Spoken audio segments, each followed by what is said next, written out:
Planning a wedding in Nigeria is not for the faint-hearted. It is not for the faint-hearted in any. I'm going to make this like a wedding series, and we're talking about the premium. Like, you see how people tell you, oh, wedding is stressful, wedding is stressful. Weddings are stressful to plan, right? That's true.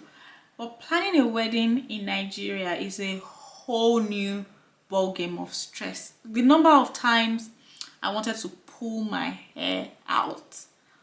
Let's start with the venue, because I'm going to come back to this video with a list of all the vendors I used. All of them were top tier, chef's kiss. They all delivered.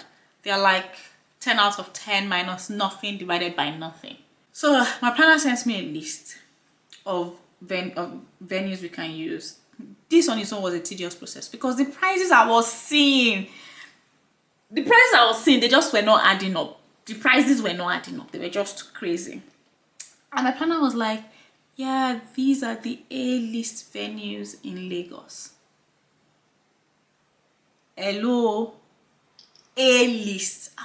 Immediately, I wasn't even joking, because why am I seeing venues going for 6 million venues? And the same way Nigerian venues, I don't know if it's the same thing other countries, but with Nigeria venues, you're getting just the venue. You're getting literally a building.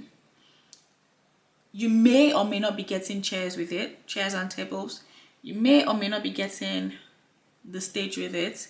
You're not assured you're not assured a lot of things. So you're paying technically for only the venue. You're not even paying for security. Now that's that. After we made our decision, back and forth, we looked at what our budget was like. We decided to go with Euphoria Event Center, right? I mean, that's what we can afford. Nobody's going to blame us for that. Now, after we had paid for the venue, I wanted to have a garden wedding. Then the venue guy said to use the garden, which was in the venue, it would attract an extra cost. This seems like a foreign thing to me, because I was like, bruh, you guys are kidding me. So you mean if I was having my wedding in the venue and then another set of people come and say they want to use the garden, so 2 people can be simultaneously using the garden at the same time? They're like, yeah. So I had to pay extra money for that. Now, after paying all this extra money, they then showed us the chairs they're going to use for the wedding. And oh my god, these chairs looks like they were infested by bed bugs. I can't even get my enemy to sit on those chairs for any reason. Guys, we eventually had to pay extra money to get a better looking chair, a better looking table. This venue did not have a stage, you know, where the couple would sit and all of that. The venue did not have it. We had to rent one. Our decorator had to rent one.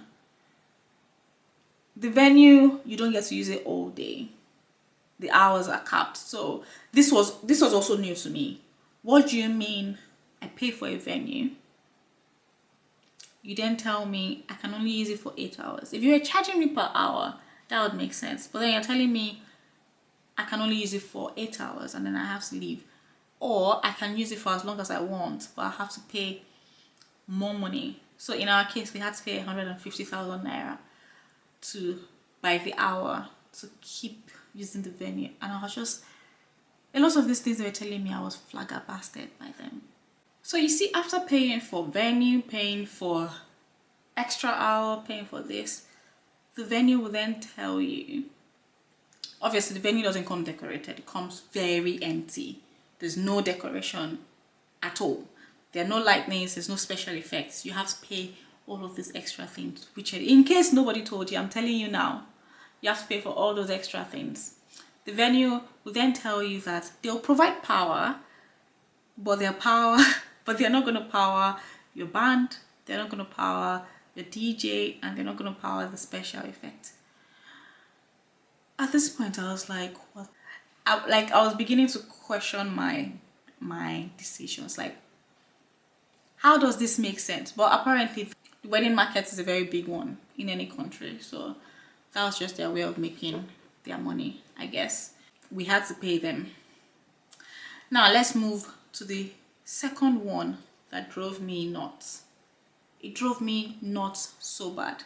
Everybody wanted their money at once. Not necessarily full payment, to be fair, but most of them wanted 70% payment upfront. If you are not going to pay 70%,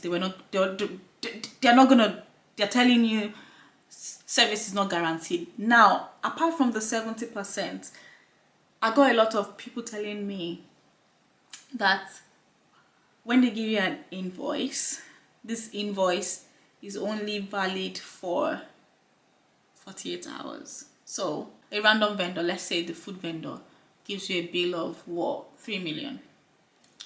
They're giving you a space of 48 hours to pay 70% of that 3 million, or else it is subject to price change. Now, I know, most people watching this know that the economy in Nigeria is horrible.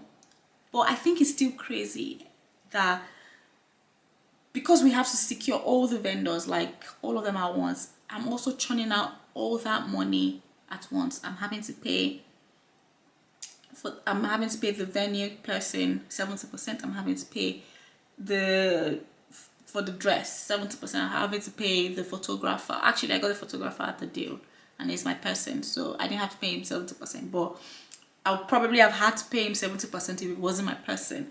The number of people I had to pay 70, 80% upfront, it was just money going out, and I couldn't use my credit card to pay. So all that money going out, and you can't even like get points or anything for it. So that was crazy.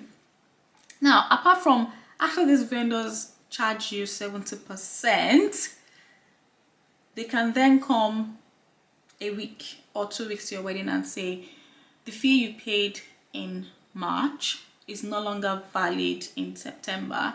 Well, not no longer valid, it's still valid, but now there's been a price change. So our small chops vendor in particular did this. We had paid for small chops since February of 2024, and when it was close to the wedding, our event planner messaged us and was like, oh, now small chops is now more expensive, so we have to pay an extra, I can't remember now if it was an extra 150,000 or 110,000. I'll check my phone and I'll link it on here.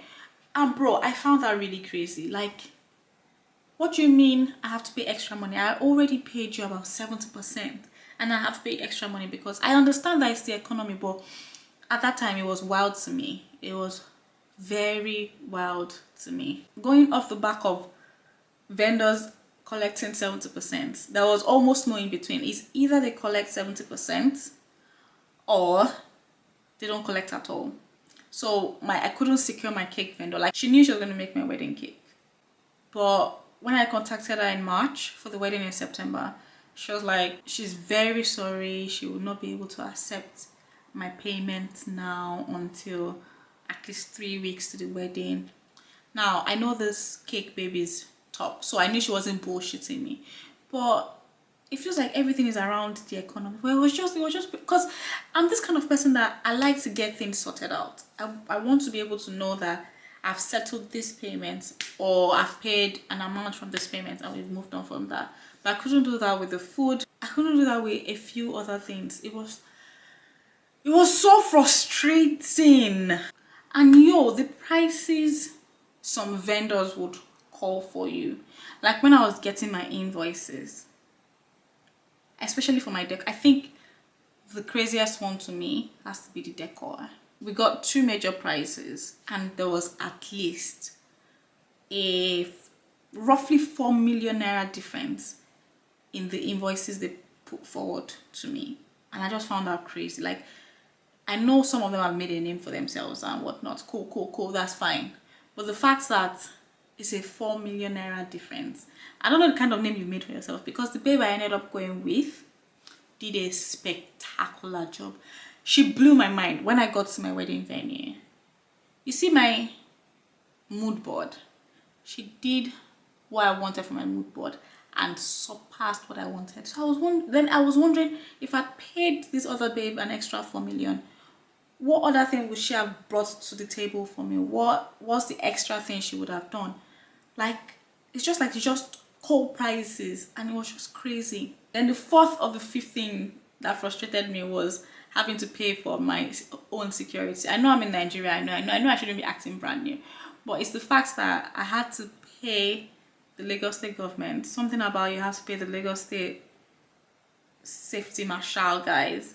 To register your event, you have to register the fact that you want to do an event, and you have to pay for them to release a few officers. So it's almost like you're paying the government to come and make sure that your venue is secure. I know I'm acting brand new. Maybe I am, maybe I'm not. But that was a bill I did not expect. I did not expect that bill at all. Trust me, I didn't expect it. I was just like, why am I paying to register my event? And if I don't pay, they'll be the ones, like the government officials will be the ones to come and disrupt my event if I don't pay. Family drama. It's expected that family drama will happen in most weddings. But from my own side, I thought, no, we're not gonna have so much trouble. Oh my God. The drama, it was just one drama after another drama after another drama. I can't really talk about it like openly, but maybe one day I will. But the drama was just, I was just like, is this really who you guys are? that was my expression. Like, I couldn't believe some things and some behavior some people were really like pulling off. Like, it made absolutely no sense to me. Now, this is the actual last one. Was the vendor who made my husband's ashoke. This guy stressed us so much. In the next video I make, I'm going to be talking about all my vendors and I'll talk about him. But this guy stressed us so much. Like, we already paid. You already know I said they've charged you in advance. And why am I in your store a day to the wedding and my dress is 30%? We ended up getting my husband's dress at about 11 p.m. a day to the wedding. Like, it was just 1 hour and it was the wedding day. And you mean my dress was not ready at that time? So it stressed us out so much. I'm sure I have multiple gray hair on my head now from the wedding stress. These are things, I don't know if like nobody talks about them or people talk about it, but because you're not in that situation, you just like tend to ignore it. I don't know. But this is one of the like major things that stressed me planning a wedding in Nigeria. I'm glad I'm never gonna do it again. I'm glad I'm never gonna do it again. Meet me on my next episode of this wedding.